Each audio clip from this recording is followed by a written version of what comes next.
السلام علیکم ورحمۃ اللہ وبرکاتہ۔ آج ہم مقدس مقامات کے بارے میں سوالات و جوابات کریں گے۔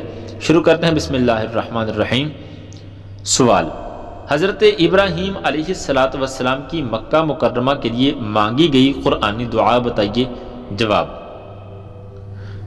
بسم اللہ الرحمن الرحیم۔ وَإِذْ قَالَ إِبْرَاهِيمُ رَبِّ اجْعَلْ هَذَا بَلَدًا آمِنًا وَارْزُقْ أَهْلَهُ مِنَ الثَّمَرَاتِ مَنْ آمَنَ مِنْهُمْ بِاللَّهِ وَالْيَوْمِ الْآخِرِ۔ ترجمہ: اور جب عرض کی ابراہیم نے کہ اے رب میرے، اس شہر کو امان والا کر دے اور اس کے رہنے والوں کو طرح طرح کے پھلوں سے روزی دے جو ان میں سے اللہ اور پچھلے دن پر ایمان لائیں۔ اور سورہ ابراہیم میں آپ کی یہ دعا مذکور ہے۔ بسم اللہ الرحمن الرحیم۔ وَإِذْ قَالَ إِبْرَاهِيمُ رَبِّ اجْعَلْ هَذَا الْبَلَدَ آمِنًا وَاجْنُبْنِي وَبَنِيَّ أَن نَّعْبُدَ الْأَصْنَامَ۔ ترجمہ: اور یاد کرو جب ابراہیم نے عرض کی اے میرے رب، اس شہر کو امان والا کر دے اور مجھے اور میرے بیٹوں کو بتوں کے پوجنے سے بچا۔ سوال: پیارے آقا صلی اللہ تعالی علیہ وآلہ وسلم نے مدینہ منورہ کے لیے کیا دعا فرمائی؟ جواب: آپ صلی اللہ تعالی علیہ وآلہ وسلم نے ارشاد فرمایا، یا الہی عز و جل، جس طرح تو نے مکہ مکرمہ کو ہمارا محبوب بنایا، اسی طرح مدینہ منورہ کو بھی ہمارا محبوب بنا دے۔ سوال: حضرت داؤد علیہ السلام نے بیت المقدس کی بنیاد کس جگہ پر رکھی تھی؟ جواب: ملک شام میں جس جگہ حضرت موسیٰ علیہ السلام کا خیمہ گاڑا گیا تھا، اسی جگہ حضرت داؤد علیہ السلام نے بیت المقدس کی بنیاد رکھی۔ سوال: حدیث پاک میں جبل احد کے متعلق کیا ارشاد فرمایا گیا ہے؟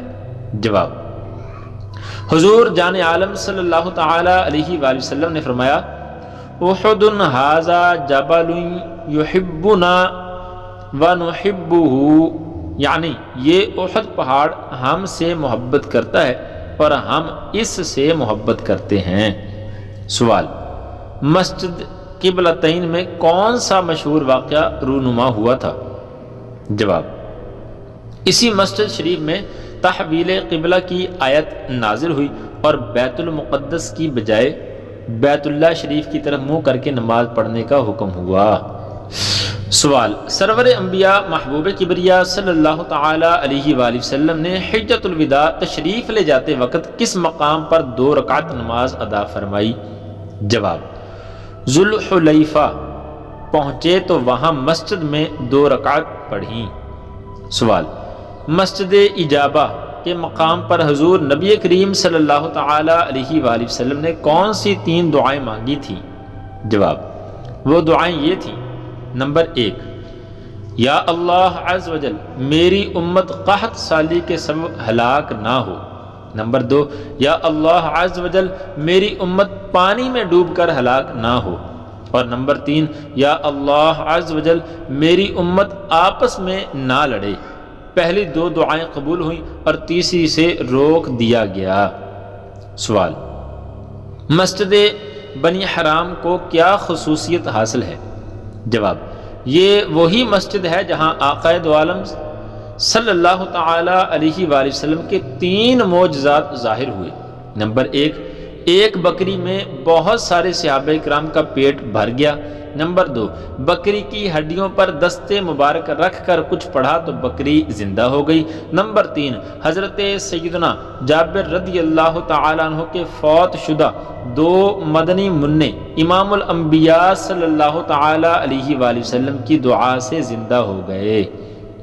سوال: مسجد مستراح کو اس نام سے کیوں پکارا جاتا ہے؟ جواب: سرکار مدینہ صلی اللہ تعالی علیہ وآلہ وسلم نے غزوہ احد کے موقع پر یہاں پر آرام فرمایا تھا، اسی لیے اسے مسجد مستراح کہتے ہیں۔ سوال: حضرت سیدنا ہارون علیہ السلام کا مزار پر انوار کہاں واقع ہے؟ جواب: آپ علیہ السلام کا مزار مبارک جبل احد پر واقع ہے، لیکن اب اس کی زیارت بے حد مشکل ہے۔ سوال: صفا و مروہ پہاڑوں کو اتنی عزت و عظمت کیوں ملی؟ جواب: ان پہاڑوں پر حضرت ہاجرہ رضی اللہ تعالی عنہ پانی کی تلاش میں 7 بار چڑھیں اور اتریں۔